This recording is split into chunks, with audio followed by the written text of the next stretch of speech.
Hi, I'm Debra Wallace, and the reasons why I'm applying for this grant is I have developed this book called How to Train My Brain. It's an interactive, playful book for children to do with caregivers. And this is actually my second version. I actually have a third version as I'm collaborating with a graphic designer as well as hired an illustrator. So I need more resources to be able to complete the project and you know make it how I want and to reach as many people as possible. As the reason why I developed it is I've been practicing therapy since 2001. I'm a marriage and family therapist, and about 6 years ago, as I was working more intently with children and families, I wanted to find a way to help empower children, help kids understand what's going on in their minds, and it's very complex. So I am trained in trauma-informed care, neurosequential therapy, neuroscience, and polyvagal theory. So I wanted to find a way to teach this to kids in a simplified way. So I developed 3 animals. I have the owl, which represents our prefrontal cortex thinking brain, the dog, which is our limbic emotional center, it's the sensor, and then I have the reptile, who's our protector, and it's kind of the default fight, flight, or freeze part of our brain that we go to when we sense danger. And the thing that's so interesting about why I want to do this is black and white on intentionally and purpose, because I want every child to tailor make it, to make this book their own. So everyone, in my own practice, I give it to every child I work with, and we go through it on our own, and I encourage the family members to go through it, because repeat. The more that we have people looking at this, the better. And when I say caregivers, it's parents, teachers, it's anyone who is engaged with the children, because it really, and all the research shows that if you have the presence of just one adult who can respond to the child and meet their needs to feel secure, safe, soothed, and seen, especially when they're in the moments of distress, that's the more chance you have to the child will be able to integrate the stressful situation and integrate their mind and feel more connected and be able to access we do need all these parts. It's not that one's better than the other. It's about the integration and the linkage of these parts and understanding and awareness of what they do. And I also weave in a lot about body awareness, senses, feelings. Actually, where I get probably some of the best responses from kids is I have a page where they actually write, when they're in distress, what are the specific thoughts that come in their mind, and what are the things they say, and then they take colors to represent different feelings and where they feel it in their body. And even though there's themes and there's consistencies with all the kids that I've worked with, there's always unique things that come up. And then especially I have a page for them to pick out specifically what makes them feel good, what makes them feel safe and loved when they're stressed. So there's a checklist. So it's really about getting as many people on board to help the child, because we can't learn when we're in a state of stress.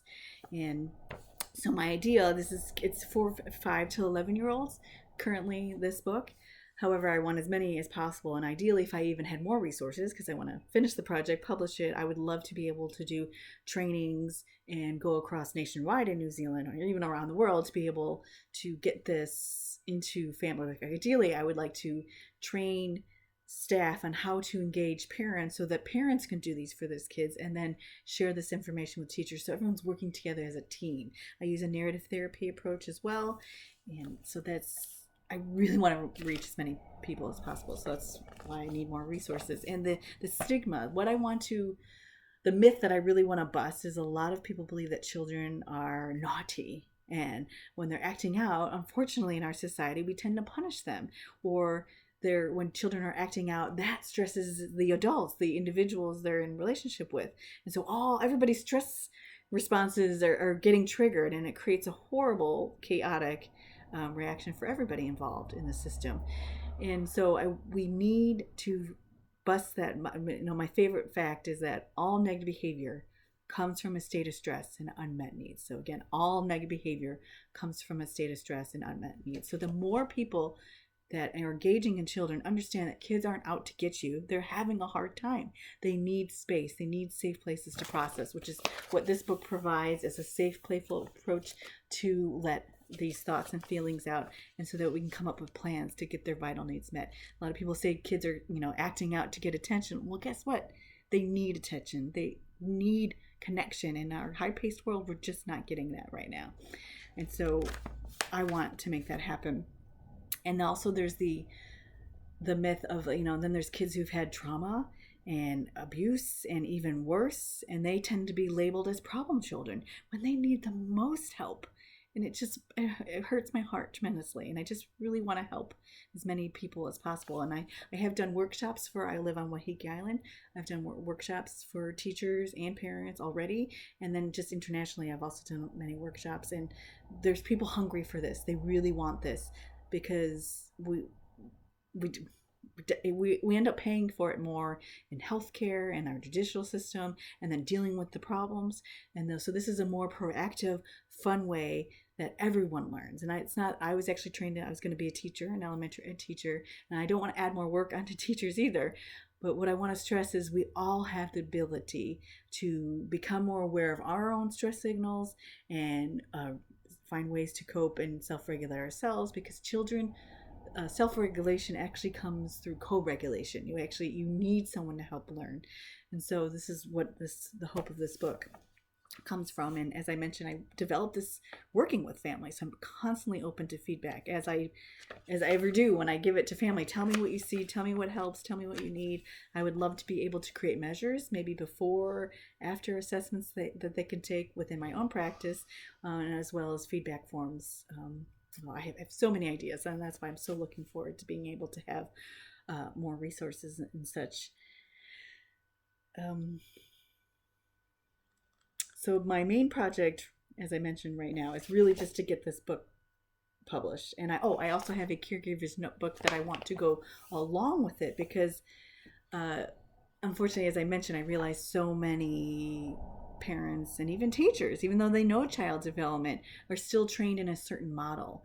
And so this is a totally different paradigm that I'm teaching. And so I also have a caregiver's book that I also want to keep brief. Who has time to read a full book? So it's like I want to keep the notebook for caregivers to go with it. So I'd like to create workshops and trainings so that I can even do virtually or in person, depending on any restrictions at the time, so that I can help people read those cues, get attuned to those cues, experience what I'm talking about. Because I made this as experiential. And what I mean by that is I have activities in the book. I say, touch your heart. What do you notice? Now run around. Does it go? What do you notice to your heart? And that way they're experiencing and understanding what these parts of their mind or body are doing, so we can practice these skills in the moment. So and then I could also create, I have more activities. So I selected a few activities for, resources to be able to connect to create grounding and safety in the mind and body. And I have so many, so I can make even more books with that idea. And how I will know if this is successful, as I mentioned, I would love to do more assessments along with it. I have gained a lot of curiosity. I have a Facebook page. I have one for my local community, and I have an international page, which has grown substantially in the last 2 years. And my website is constantly getting feed and people wanting more and more about this. So I know people want this. I know the wave is here, and people are hungry and want a different way to relate. So I want to create a society that is children literate, meaning have some basic understanding of child development, that is relationship rich, because it's actually our relationships that's our biggest nutrient that we need, our connection to people, and trauma informed. Because sadly, there's so much more trauma that people don't realize what's happening, and there's a lot of horrible, it's creating so many more problems and so many more stressors for our world. So I'm hoping, this is why I'm trying to create an intervention that's accessible, understandable, and can reach as many as humanly possible to create sustaining systemic change for love and trust and co-regulation and connection and creativity and confidence and all these wonderful things. And to maximize human potential, because when our vital needs are met and we have safe places to process our stressors, then the ripple effects to everybody, and that is what I'm hoping for. So thank you for taking your time to listen and reviewing my material. Take wonderful care.